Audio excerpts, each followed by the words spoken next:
పట్టుకున్న మరుక్షణమే పాలనపై దృష్టి సారించారు సీఎం చంద్రబాబు. 5 ఏళ్ల విధ్వంసంతో అధోగతి పాలైన రాష్ట్రాన్ని గాడిన పెట్టే పనిలో నిమగ్నమయ్యారు.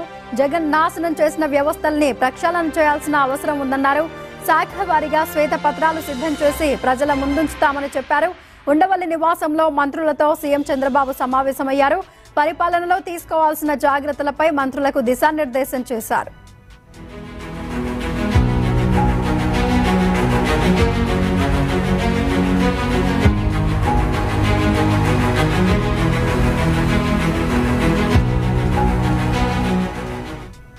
ఐదేళ్ల క్రితం నాటి పరిస్థితులు, ఇప్పటి పరిస్థితులపై సీఎం చంద్రబాబు విశ్లేషించారు.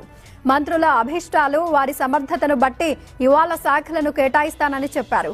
ఇచ్చిన శాఖకు పూర్తి స్థాయి న్యాయం చేయాల్సిన బాధ్యత మంత్రులదేనని స్పష్టం చేశారు.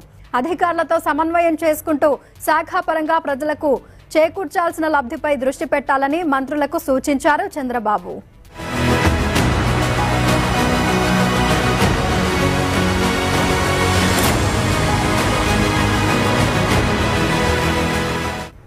రాష్ట్ర పునర్నిర్మాణంలో మంత్రులది కీలక బాధ్యత కావాలని చంద్రబాబు గుర్తు చేశారు.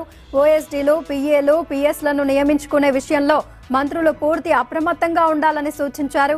గత ప్రభుత్వంలో కళంకిత మంత్రుల వద్ద పనిచేసిన వారు ఇప్పుడు మీ వద్ద దూరే ప్రయత్నం చేస్తారని, అలాంటి వారి పట్ల అప్రమత్తంగా ఉండాలన్నారు. జగన్ ప్రభుత్వంలో మంత్రుల వద్ద పనిచేసిన సిబ్బందిని దరిచేరనివ్వద్దని సూచించారు.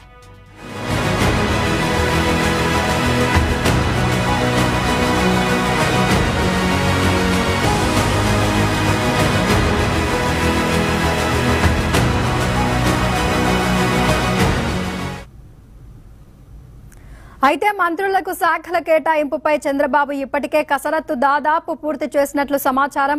తిరుపతి నుంచి అమరావతికి రాగానే ఎవరికి ఏ శాఖలు కేటాయించింది ప్రకటించనున్నారు. పవన్ కళ్యాణ్ ను ఉప ముఖ్యమంత్రిని చేయడంతో పాటు కీలకమైన పంచాయతీరాజ్, గ్రామాభివృద్ధి, అటవీ పర్యటన శాఖలు కేటాయించనున్నట్లు తెలిసింది. నాదెండ్ల మనోహర్ కు పౌర సరఫరాల శాఖ, కందుల దుర్గేష్ కు పర్యాటకం, సినిమాటోగ్రఫీ శాఖను కేటాయించనున్నట్లు సమాచారం. పవన్ కోరిక మేరకే గ్రామీణ నేపథ్యం ఉన్న శాఖను కేటాయించినట్లు తెలుస్తోంది. లోకేష్ కు కూడా కీలక శాఖను కేటాయించనున్నట్లు పార్టీ వర్గాలు చెబుతున్నాయి.